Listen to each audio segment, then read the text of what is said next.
Eto mga idol, panoorin natin to mga idol pagka may mga tumatagas tayong PVC sa tubig. Ito lang gawin natin mga idol. Napakagandang idea nito mga idol, pwede natin gayahin. Sundan lang natin yung nasa video. Ayan, naggupit siya mga idol ng goma na sinukatan niya doon sa PVC na hinati niya. Ayan mga idol, oh. Kailangan sakto lang doon sa hinati na PVC.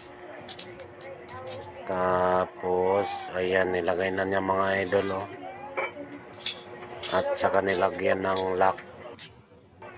Okay mga idol, dalawa siya, dalawang nilagay niyang lock. O diba mga idol, wala na yung tagas ng ano, nabutas na PVC, nabasag. Okay na okay mga idol, pwede natin gayahin, o diba mga idol, ayos.